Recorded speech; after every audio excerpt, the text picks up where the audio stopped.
beliau masih hamil, menikah baru sekitar 4 bulan. Menikah 4 bulan, tapi sang suami sudah meminta untuk cerai. Di Saudi dia banyak cerita sambil meneteskan air mata. Dia berkisah tentang perjalanan hidupnya seorang pramugari di tengah hiruk pikuknya kesibukannya. September kemarin menikah, dan belum lama kemudian curhat sharing sama saya, beberapa kali suaminya menginginkan untuk berpisah. Bukan hanya itu, ada salah seorang mu'alaf juga, namanya Mas David, saya sebutkan namanya. Setelah dia menjadi muslim, dia ini suaminya salah seorang wanita adik dari preman pemegang kota Semarang. Tamunya banyak. Lalu dia kemarin ke rumah dan menyampaikan kepada saya begini, Mas Yasin, saya ini masuk Islam, kok hidup saya semakin susah. Saya ini masuk Islam, kok hidup saya semakin sempit. Saya pengen masuk Islam sehingga Allah berikan saya kebaikan demi kebaikan. Tapi ternyata setelah saya masuk Islam, rezeki sempit, hidup saya sempit, hidup sebagai beban. Apa solusinya? Beberapa hari yang lalu ke rumah. Bukan hanya itu, saya juga kemarin datang salah seorang anak muda. Dia tidak bisa berjalan sempurna, jadi kemana-mana harus pakai kursi roda. Tapi dia adalah orang yang paling rajin sholat subuh di masjid kami. Perjalanan dari rumah menuju ke masjid itu dia tempuh selama kurang lebih 20-30 menit. Perjalanan dari rumah. Dan bayangkan dia tidak bisa mencari nafkah kecuali dibantu sama istrinya. Beberapa hari yang lalu, sang istri jatuh sakit, kakinya dinyatakan retak dan tidak bisa berjalan. Dia mengeluh sama saya. Oh iya, dia mengeluh sama saya. Bukan hanya itu, Masya Allah, Allah datangkan bertubi-tubi kepada saya. Hari ini ada salah seorang dokter. Saya sebut namanya karena Bapak Ibu juga gak kenal. Dokter muda namanya Vina, punya anak 1. WA saya, Ustadz,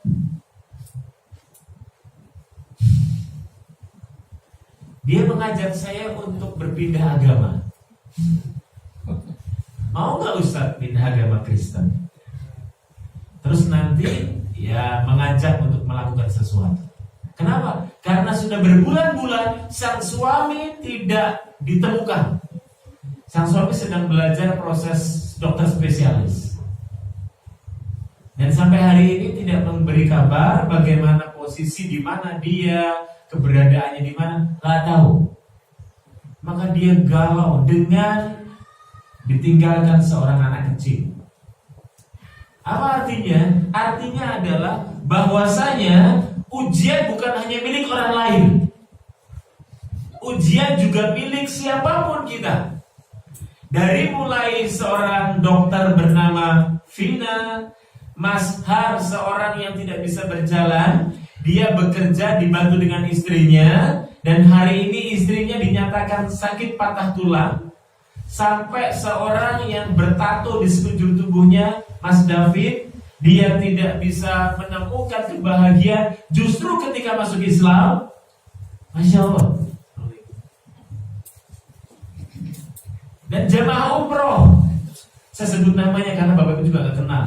Seorang pramugari, baru menikah 4 bulan, sudah curhat sama saya, Ustaz, suami saya minta cerai.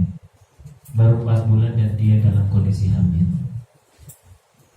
saya kemudian berpikir bahwa sesungguhnya saya teringat sebuah hadis yang disampaikan oleh Rasulullah, innallaha idza ahabba biqauman fahuwa ibtalahum. Ketika Allah mencintai seorang hamba, maka Allah akan melakukan sesuatu pada hamba itu. Apakah itu? Mengujinya. Maka jangan berpikir, jangan berharap kalau Allah cinta, lalu Allah berikan semua kemudahan, lalu Allah lapangkan rezeki kita, lalu Allah berikan kita kekuatan. No, no, no.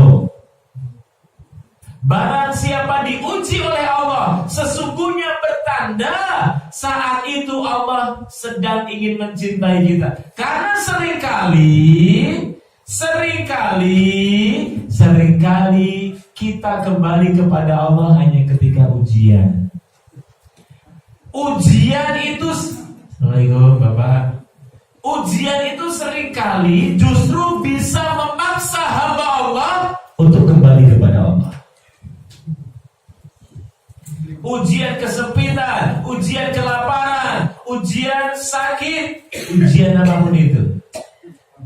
Inilah yang disebut ujian sebagai jalan pintas kita untuk masuk ke surganya Allah. Contoh teman-teman di Palestina, mereka gak ada kesempatan untuk bermaksiat karena lawan mereka orang-orang yang luar biasa secara teknologi dan ekonomi. Contoh orang yang sakit, mereka gak punya kesempatan bermaksiat kepada Allah. Kenapa? Karena mereka lemah secara fisik. Maka ini cara Allah memaksa hambanya untuk kembali kepada Allah. Pertanyaannya, ujiannya adalah seringkali kita baru nunggu peringatan Allah, baru kita kembali. Allah itu punya banyak cara, Bu, untuk mengingatkan hambanya. Dulu Allah perintahkan, Allah turunkan para nabi, warasatul anbiya. Para nabi diturunkan untuk apa? Memberi peringatan. Setelah para nabi tiada, diturunkan para sahabat. Sahabat tiada, diturunkan para tabi'in, tabi'ut tabi'in. Tabi'in, tabi'ut tabi'in sudah tiada, diturunkan para ulama untuk memberikan peringatan. Boleh perhatikan saya. Ketika para ulama sudah tidak mampu memberi peringatan, maka Allah datangkan musibah dan bala. Lumpur lapindo yang tak kunjung selesai. Banjir bandang di kota Semarang yang belum ada solusinya. Gempa bumi di Magelang. Hari ini banjir ada di Sulawesi. Tanah longsor. Allahu Akbar. Masalahnya adalah kita seringkali lebih takut dengan gempa bumi, dengan lumpur lapindo, dengan banjir bandang daripada takut siapa di balik itu semua. Betul kan? Kita lebih takut rumah kita kemasukan air banjir daripada takut kepada siapa di balik banjir, siapa di balik lumpur lapindo, siapa di balik gempa bumi, siapa di balik musibah demi musibah itu. Saking kerasnya manusia, saking hubung dunianya kita kepada dunia, yang kita kejar hanya dunia, kita melupakan hari perhitungan kepada Allah. Itulah kenapa disebutkan di salah satu suratnya, wa ma asabakum min musibah fabima kasabat aydikum fayafu an katsir. Dan apa saja musibah yang menimpa kita sesungguhnya disebabkan oleh tangan kita, perilaku kita, sikap kita, kepribadian kita. Bahkan Imam Ali pernah menyampaikan, manuzzila bala illa bidambi. Sesungguhnya musibah turun itu karena dosa. Entah musibah di keluarga, hubungan tidak harmonis, di lingkungan RT sebelah sana nggak banjir, di sini banjir, di lingkungan masyarakat, musibah apapun itu karena bala. Dan Imam Ali melanjutkan di kitab Jawabul Kafi di halaman 87, beliau menyampaikan wala rufi'a bala illa bitaubatan nasuha. Dan tidaklah bala itu diangkat oleh Allah kecuali dengan satu. Apa itu? Taubatan nasuha. Bisa dibayangkan. Maka tidak ada pilihan lain bagi kita kecuali apa? Kembali kepada Allah. Fafiru ilallah. Tidak ada masalah kecuali solusinya satu. Come to Allah. Kembali kepada Allah. Mari kita bersihkan diri kita. Kita manusia yang banyak dosa. Lisan kita sering dosa. Apalagi mohon maaf. Silakan nanti buka di surat Al-Mutaffifin. Di surat Al-Mutaffifin dijelaskan bahwasanya wailul lil mutaffifin. Kecelakaan bagi orang-orang yang curang. Celaka ini. Kata para ulama, orang yang curang itu orang yang maunya menang sendiri. Dijelaskan di sini, alladzina idza talu 'alan nas yastawfun. Ketika dia timbang, dia mintanya lebih. Tapi ketika dia jual kembali, dia mintanya dikurangi. Sebagian besar ulama menjelaskan tafsir ayat ini. Tafsirnya ini bukan pedagang. Pedagang hanya perumpamaan. Tafsirnya adalah banyak orang meminta haknya tapi lupa dengan kewajiban. Seorang suami maunya melampiaskan nafsunya tapi lupa menafkahi dengan ayah. Seorang istri pengennya banyak sekali yang dia dapatkan tapi lupa melayani suami. Itulah kenapa Nabi mengatakan wanita terbuat dari tulang rusuk. Di hadis itu tulang rusuk adalah aqlaha, artinya bagian atasnya. Bagian atasnya adalah lisan mereka. Maka ibu hati-hati, Al-Mutaffifin berlaku kepada kita. Untuk ibu aqlaha, lisan kita. Itulah kenapa bapak gak usah sering baper kalau ibu ngomongnya menyakitkan. Ya memang ibu begitu. Ini fitrahnya wanita begitu. Kan bapak sering baper dong. Ya Allah, lisanmu itu ketus banget. Ya memang begitu. Fitrahnya begitu. Terima saja. Takdir Anda yang begitu, sering dibully. Ibu juga sama. Bapak itu adalah di surat, kita lihat sama-sama 104. Apakah Bapak sering ngumpulin duit tapi sering ngapusi?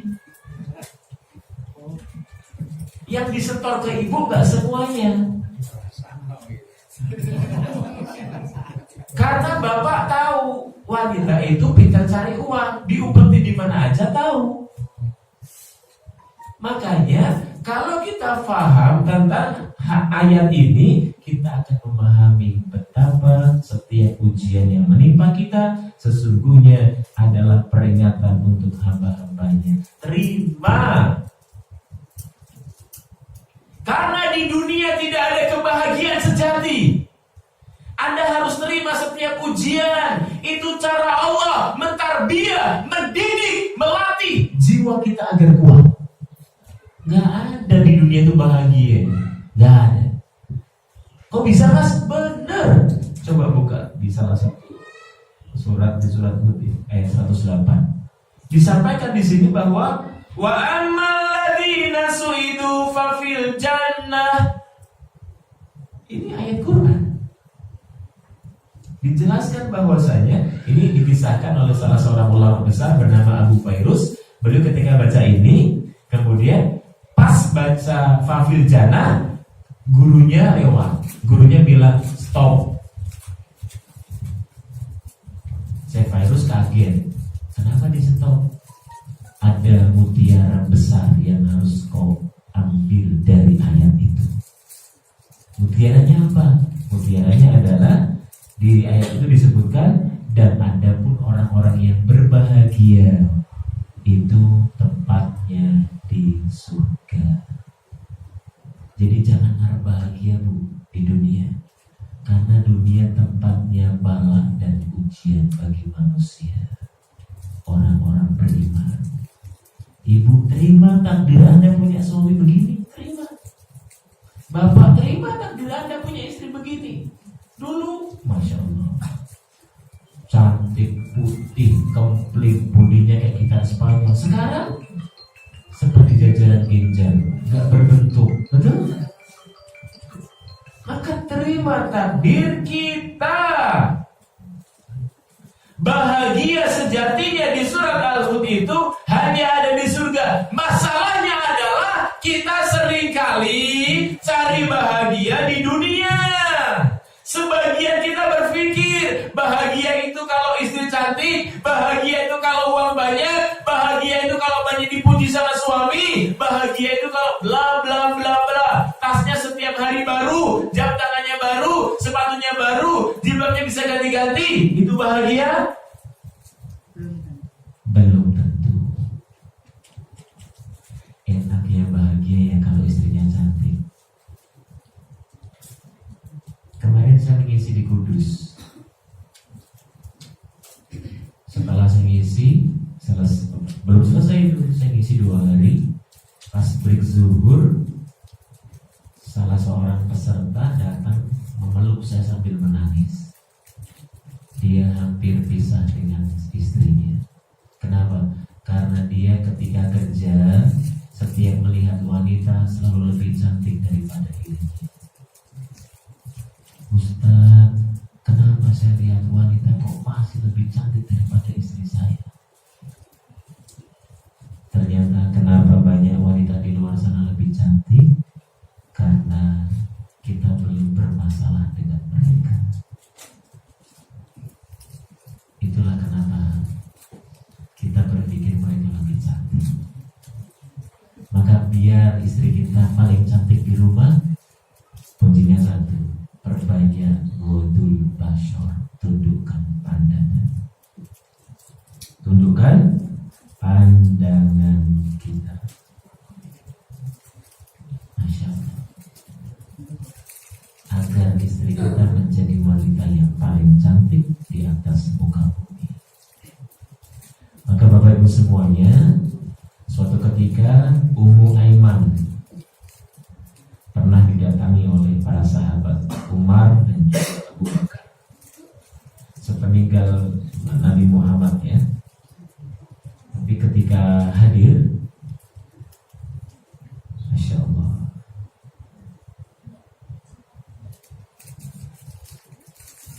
Abu Bakar nanya begini, ya Ummul Mukminin,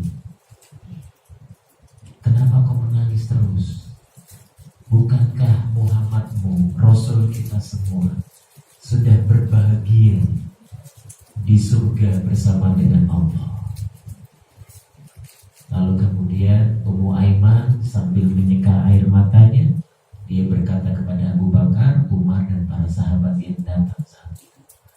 Beliau mengatakan begini, wahai Umar dan Abu Bakar dan juga sahabat-sahabat yang lain, aku tidak menangisi Muhammad. Yang aku tangisi adalah sepeninggal Muhammad. Engkau tidak lagi ada tempat untuk curhat, tidak ada lagi tempat untuk berkonsultasi. Kalau dulu kita melakukan kesalahan, langsung Allah peringatkan melalui Nabi Muhammad. Dan hari ini penyambung wahyu itu telah tiada. Maka semoga kita diberi kekuatan untuk senantiasa menjadikan 2 Quran dan Sunnah sebagai pedoman hidup kita. Permasalahannya adalah seringkali kita lupa bahwa rumus tentang kehidupan, rumus tentang keluarga, rumus tentang politik, rumus tentang rumah tangga, rumus tentang leadership, rumus tentang mengasuh anak, rumus tentang bagaimana membangun lingkungan, rumus tentang pekerjaan, itu semua sudah diatur lengkap 1400 tahun yang lalu oleh Rasulullah di dalam sebuah kitab kecil bernama Al-Quranul Karim. Tapi selama ini kita lebih percaya kepada resep yang diberikan oleh manusia daripada resep yang diberikan oleh Allah. Imam Ahmad menjelaskan, kalau bangsa ini, generasi ini, umat ini mau sukses, mau bangkit, mau maju membangun peradaban, maka tidak bisa dengan cara lain kecuali mengcopy paste bagaimana kehidupan para sahabat dan rasulnya. Tapi selama ini kita dijauhkan dari nilai-nilai Al-Quran, nilai-nilai sunnah. Kita sering bukan melihat di TV minum dengan tangan kiri. Itu cara mereka untuk mendakwai kita. Nabi gak pernah, bahkan disuruh muntahin. Minumlah dengan tangan kanan, minumlah dengan duduk, tidak perlu ditiup, minum secara 3 kali berlahan. Sunnahnya lengkap. Dari minum sampai mohon maaf kita potong kuku, sampai mohon maaf kita ke belakang, sempurna. Tidak ada yang tidak diatur oleh ad-dinul Islam. Masya Allah. Makanya semoga sore hari ini kita mendapatkan pencerahan tentang satu hal. Tidak ada rumus resep yang lebih manjur untuk bahagia kecuali kita kembali kepada Al-Quran. Perbanyak baca Quran. Kita sering khatam Quran tapi gak khatam terjemahan. Sering kan Bu? Sudah berapa kali Ramadan ini kata, alhamdulillah sudah 3 kali John, tapi ternyata gak paham apa yang dia baca. Ini musibah yang paling besar. Ibu baca Quran, tapi Qurannya dalam bahasa Jerman. Ibu paham gak? Enggak. Sama. Quran itu sebagai obat, asyifa. Tapi kalau Anda tidak paham apa isinya, nanti. Maka penting, kalau bisa beli Quran yang ada terjemahannya. Setelah baca Arabnya, baca terjemahannya. Oh, artinya ini. Solusi ketika perceraian, solusi ketika politik, solusi ketika bermusuhan dengan keluarga, solusi apapun itu ada di sana. Masalahnya kita jarang buka Quran. Mohon maaf, masalahnya kita jarang mentadabburi terjemahannya. Maka mari sama-sama kita kembali kepada Al-Quran, karena Al-Quran itu menjadi pembersih hati kita. Sampai Allah bersumpah, wasyamsi waduhaha, demi matahari, demi bulan, demi langit, demi bumi, demi siang, demi malam. Ada Allah bersumpah lebih banyak daripada sumpah ini. Tidak ada. Kecuali di surat ini, di surat Asy-Syams. Allah bersumpah apa? Beruntung orang-orang yang bersih hatinya, dan rugi orang-orang yang kotor hatinya. Siapa orang yang bersih hatinya? Yang ketika dia kerja tidak ada persepsi negatif, tidak ada iri dengki, tidak ada niat buruk, yang ada hanya sebagai niat mengabdi kepada Allah. Maka mulai hari ini yang kerja di GA, niatkan kerja tidak sekedar kerja. Kalau kerja hanya kerja, yang Anda dapatkan hanya rupiah dan materi saja. Niatkan setiap pengabdian saya, kerja saya dari mulai pagi sampai sore adalah sebagai beribadah kepada Allah. GA saya lihat sekarang ada proyek di Karyadi, betul? Betul? Coba bayangkan berapa banyak orang yang tertolong karena gedung yang Anda buat ini. Saya kemarin di Bekasi ketemu salah satu direksi Karyadi. Saya ngobrol. Lalu dia sampaikan begini, malah kita itu salah satunya apa? Gedung parkir. Dan hari ini Anda menawarkan solusi kepada mereka. Pernahkah antum bayangkan satu mobil yang masuk berteduh, lalu mereka dengan mudah periksa, itu kebaikan untuk Anda, pahala untuk Anda. Kalau Ya yang penting tanggal 25. Tanggal berapa nih? Oh, tanggal 1. Yang penting tanggal 1 dapat gajian. Disuruh lembur, wah di biro. Kalau niat kita hanya kerja, Anda akan capek. Berapa banyak atasan gak adil sama kita, mohon maaf. Semua perusahaan begitu. Banyak sekali atasan gak adil. Kita sudah kerja capek-capek, yang didapatkan hanya mungkin tidak seberapa. Maka kalau kita kerja, niatnya hanya uang, gaji, materi, tunjangan, Anda capek. Maka mulai hari ini, besok pagi, kalau kerja, ya Allah, terima setiap langkah kakiku, capekku, pegel, pantatku duduk terus di sini. Jadikan ini sebagai tasbih-tasbihku mengabdi kepadamu. Masya Allah, itu jadi ibadah. Jadi ibadah. Ibu, setiap Anda buatkan teh, kopi setiap pagi kepada suami, walaupun gak pernah dipuji, jadikan ya Allah setiap adukan semoga jadi amal soleh untukku. Masya Allah, indah begitu. Urusannya bukan hanya antara Anda dengan atasan, dengan Pak Ari, urusannya Anda dengan Allah. Apakah rezeki hanya diukur dari gaji? No. Orang tua di kampung yang sehat, anak-anak yang semakin pintar dan adabnya terjaga, lingkungan yang ramah sama kita, orang-orang yang taklim sama kita, hormat sama kita, itu rezeki. Maka jangan ukur rezeki hanya dari materi, terlalu sempit. Pertanyaan untuk teman-teman, apakah rezeki mendatangkan pekerjaan atau pekerjaan mendatangkan rezeki?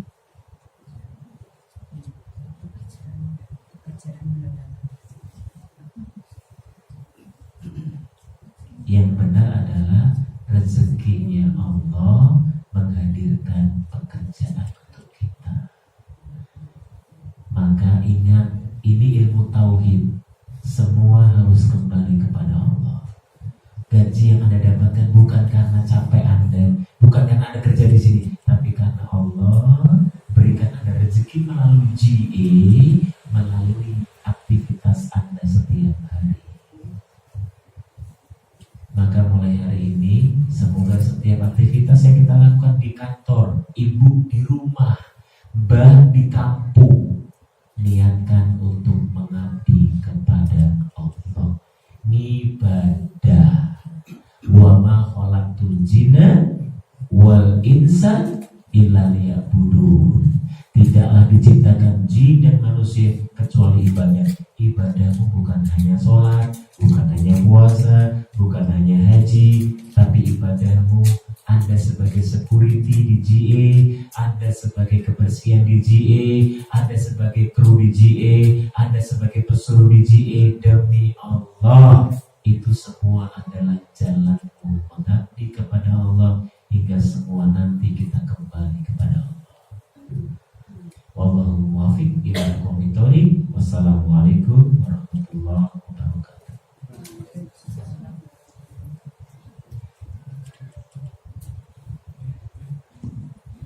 Monggo bapak-bapak atau ibu-ibu yang mau ditanyakan oleh Ustaz Yasin, ada?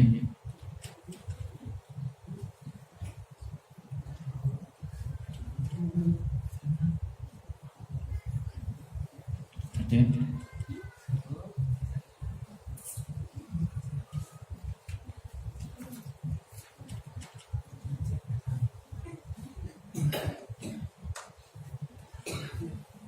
Ada.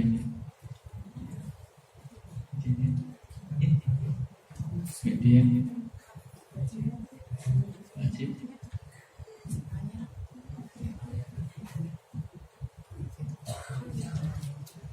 Pak, mau tanya Pak. Iya. Assalamualaikum warahmatullahi wabarakatuh. Waalaikumsalam warahmatullahi wabarakatuh. Pak Ustadz, saya ini akhir-akhir ini sedang mempelajari arti Al-Quran. Tapi saya kadang-kadang baca Arabnya, tapi saya fokus ke artinya gimana tuh Pak? Terima kasih. Wassalamualaikum warahmatullahi wabarakatuh. Waalaikumsalam warahmatullahi wabarakatuh. Pertama, ibu dapat 2 kebaikan. Pertama itu hikmahnya. Kenapa 2 kebaikan? 1, setiap kita baca Quran 1 huruf 10 kebaikan. Jadi kalau baca 1 ayat di sana ada sekitar 20 sampai 50 huruf, berarti kalikan saja. 1. Yang kedua, ibu mendapatkan pahala yang lebih besar, yaitu tadabbur Quran, mentadabburi Al-Quran. Tapi ingat, sebaiknya ketika mentadabburi Al-Quran ada sesuatu yang membingungkan, langsung tanya kepada Ustaz, karena tafsirnya macam-macam. Ibarat contoh, di salah satu surat Al-Kahfi Allah nyatakan orang-orang yang bangkrut.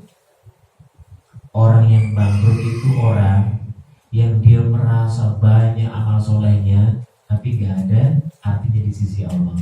Itu ternyata di tafsirnya adalah orang-orang yang melakukan bid'ah. Man amila amalan laisa lahu alaihi fahuwa raddun.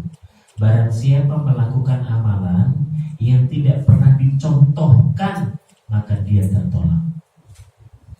Maka cukup setiap amalan pastikan ada landasannya. Setiap amal soleh pastikan dicontohkan oleh Rasulullah. Itu dia. Maka kesimpulannya, ibu mendapatkan 2 kebaikan. 1 kebaikan baca Arabnya, yang kedua kebaikan mengambil, mentadabburi makna dari kandungan isi Al-Quran. Allahu a'lam bishawab. Ada lagi? Silakan. Hari ini saya berbagi ya, karena di sini ternyata banyak orang-orang yang mungkin bisa jadi lebih mulia, lebih soleh, lebih pintar daripada kami.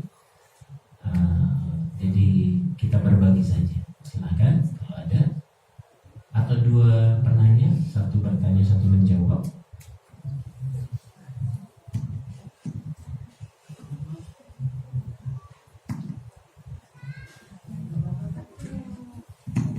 Tidak ada. Kalau tidak ada, oh silakan. Oh, pakai bicara apa-apa.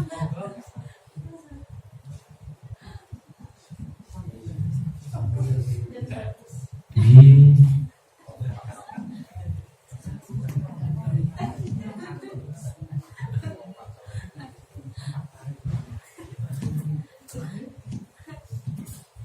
Ustaz,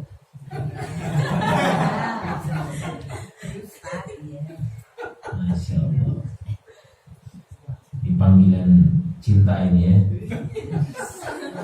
Yang pertama, bolehkah berwudu di kamar mandi? Kalau berwudu di kamar mandi yang di dalamnya ada WC, sebaiknya jangan. Kenapa? WC itu ditakutkan, dikhawatirkan ada bekas-bekas najis. Apalagi di rumah ada anak kecil yang sudah balik tapi dia masih belum begitu paham. Jadi pipisnya ya sembarangan lah. Sebaiknya di tempat lain. Tapi kalau di kamar mandi tersebut tidak ada WC, maka diperbolehkan. Tapi sunnahnya, sebaiknya berwudu tetap di tempat yang steril dari najis, baik najis besar maupun najis kecil. Yang kedua, wanita boleh ikut sholat Jumat? Boleh. Ikut zuhur lagi? Nggak perlu. Sudah gugur. Ya, maka kalau ada wanita ikut sholat Jumat diperbolehkan. Namun ketika bapak dan mohon maaf ibu-ibu sudah sholat Jumat, sudah gugur kewajiban sebagai seorang yang harus mengerjakan sholat subuh. Tapi afdol sholat, sebaik-baik sholat untuk wanita itu di dalam rumah. Sebaik-baik sholat. Dan sebaik-baik sholat lelaki itu di masjid. Jadi kalau ada laki-laki, bapak-bapak sholat subuh kok di rumah, itu bapak yang kemayu. tolong cek alat kelamin mereka. Karena Umar, karena Rasul sekalipun, dia bawa kayu bakar dan dia muter di sekitar Madinah untuk memastikan laki-laki tidak ada yang sholat di rumah. Wajib di masjid, sholat tepat waktu. Ibu mau kan? Bapak mau kan? Sholat, bayangin, dilipat gandakan 27 kali. Sholat, bayangin, setiap langkahnya, satu langkahnya ke masjid digugurkan dosanya, satu langkah yang lain dinaikkan derajatnya. Bayangin. Maka ada sebuah quotes dari seorang ulama besar. Barang siapa yang sudah menunaikan sholat wajib di masjid minimal 40 kali tidak terlambat, maka dia terbebas dari sifat munafik. Beliau mengutip dari salah satu mutiara hadis Rasulullah. Maka biar terhindar dari munafik, pastikan sholat subuh berjamaah di masjid. Kenapa? Kalau subuh udaranya segar. Karena orang munafik belum bangun. Segar. Kalau udah siang agak-agak gimana gitu. Ya. Oke, maka yang Bapak pastikan mulai besok pagi bismillah sholat subuh di masjid. Kalau kita penuhi panggilan Allah, maka Allah akan mudah memenuhi panggilan dan doa kita. Tapi kalau dipanggil sama Allah malas-malesan, ya Allah udah azan lagi, cepet banget sih. Maka bisa jadi ketika kita meminta, Allah pun akan menghambatnya dan memperlambatnya. Maka kuncinya adalah satu, kembalilah kepada Allah. Dengan cara apa? Ketika dia memanggil dengan panggilan cintanya, datangi Allah. Ini ibarat Anda jatuh cinta, Anda lagi naksir salah seorang sekretaris direktur. Ketika dia manggil, Bapak Yasin, ya Allah aku dipanggil. Ya kan? Langsung datang. Atau jomblo-jomblo nih, janjian nanti jam 7, jam 3 sore sudah wangi. Karena akan ketemu sama orang yang dicintai. Begitu juga Allah, ketika dia panggil, ya Allah azan maghrib kapan ya? Padahal masih subuh. Ini adalah sebuah analogi. Jadi bisa diukur cinta kita kepada Allah dengan cara apa? Ketika panggilan azan berkumandang. Kalau kita malas-malesan, Allah pertanyakan cinta kita. Boleh lihat saya? Seberapa besar urusan duniamu hingga kau memperlambat waktu sholatmu? Berapa lama kau hidup di dunia sehingga kau berani memperlambat waktu sholat? Tidak ada urusan yang lebih penting daripada menjaga sholat 5 waktu.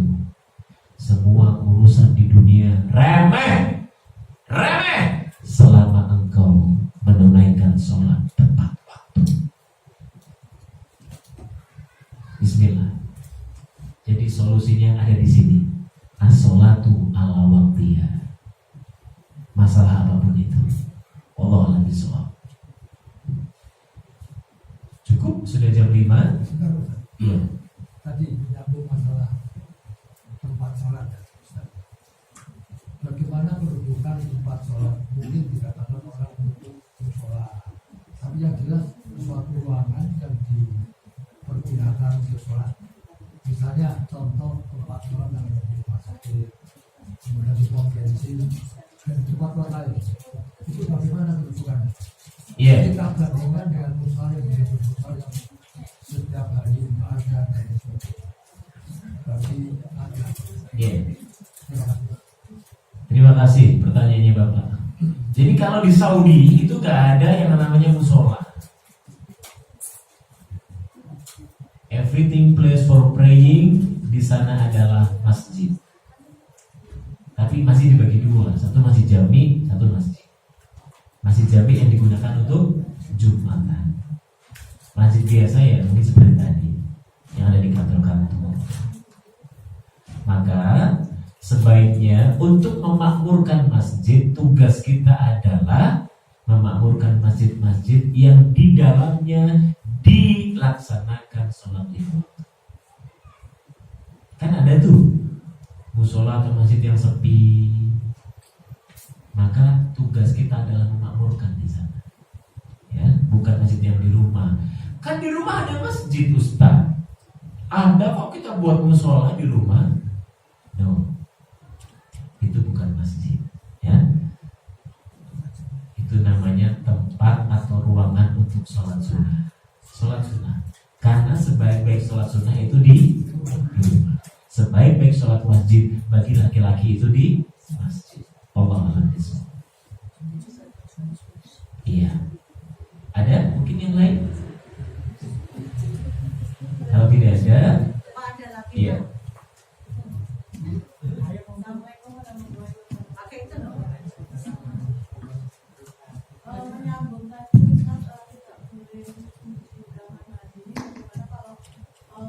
Bukan tidak boleh. Iya, bukan tidak boleh. Diperbolehkan, tapi untuk menjaga kehati-hatian sebaiknya ibu mencari tempat yang lebih bersih. Kan aku ngontrak, jadi satu kerannya, kamar mandi, WC itu boleh.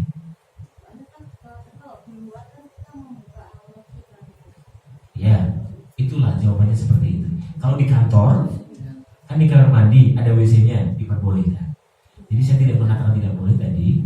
Cuman ketika di rumah itu kan ada tempat untuk cuci, yang kedua tempat untuk WC. Nah, kalau saya di rumah begitu, maka wudhu di sana, di tempat yang steril dari najis kencing, BAB dan macam-macam. Ya. Tapi kalau di kantor kan, nah di kantor untuk menjaga hijab dan aurat, maka sebaiknya wanita berwudhu di tempat yang tertutup, yaitu di kamar mandi. Seperti itu. Monggo yang lain. Kalau tidak ada, saya izin tutup dengan salah satu hadis Imam Ahmad. Semoga jadi bekal untuk kita. Lewat Imam Ahmad, ada sahabat datang sama Rasulullah. Lalu kemudian nanya, ya Rasulullah, adakah amal yang terbaik yang bisa aku lakukan? Lalu Nabi mengatakan, ada loh. Apa ya Rasulullah? Ini hadis sahih. Nabi mengatakan, amantu billah wa tasdiqu bi.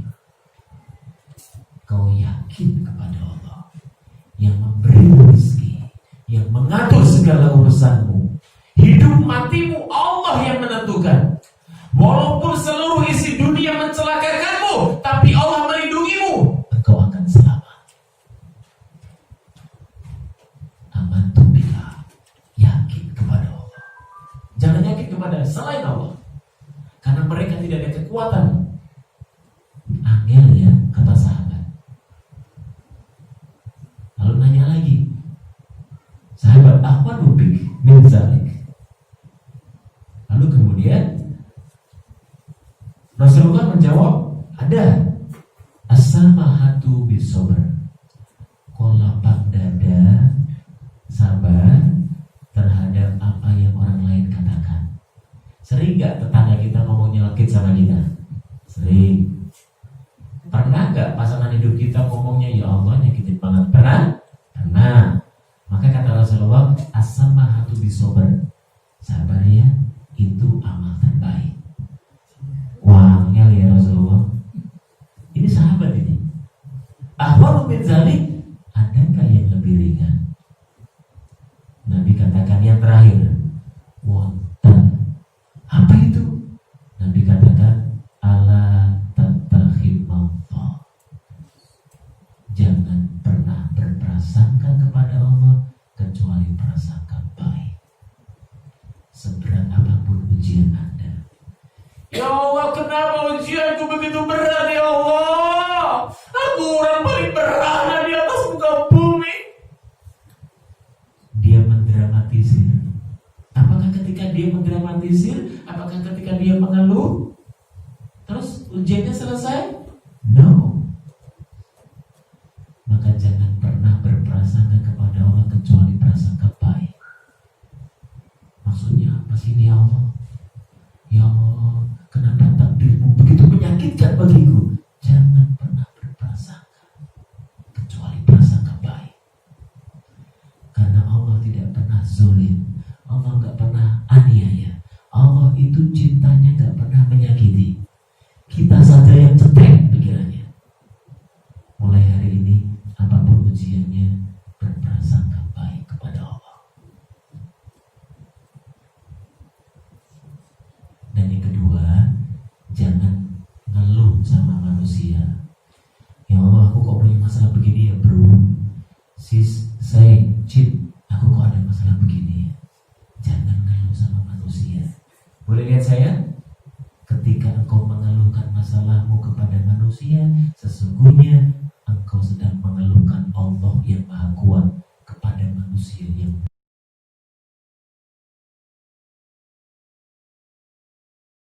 pertama kali ngeluh kepada Allah. Curhat terbaik kepada Allah. Sharing yang paling baik kepada Allah. Bersandar yang paling kokoh kepada, bergantung kepada Allah. Inilah makna la ilaha illallah. Tidak ada tempat bersandar. La ilah, tidak ada tempat kau tuju. Tidak ada yang menggelisahkan pikiranmu. Illallah, kecuali Allah. Itu hadis penutup. Semoga bermanfaat. Mari bergantung, bersandar hanya kepada Allah. Dunia sementara. Jangan sibuk sama dunia. Di antara bermiliar-miliar manusia, Anda dipilih untuk datang ke sini. Anda bukan yang paling soleh, saya bukan yang paling mulia. Tapi kenapa Allah pilih kita? Karena Allah di saat yang sama ingin mengampuni, membersihkan hati kita. Mohon maaf lahir dan batin. Sampaikan salam untuk keluarga rumah. Semoga kita berjumpa di lain kesempatan indah. Allah muwaffiq ila aqwamit thoriq. Wassalamualaikum warahmatullahi wabarakatuh. Terima kasih Ustaz Yasin yang telah mengisi pengajian sore hari ini. Semoga ilmu yang diberikan bermanfaat bagi kita semua.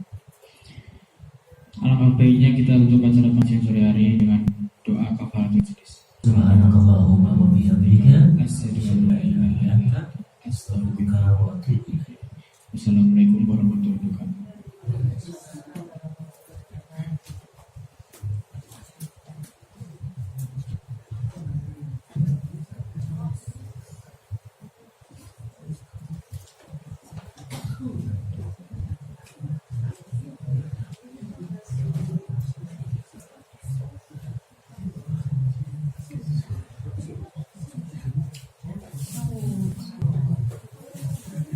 Dipakai dulu. Sehat terus. Assalamualaikum.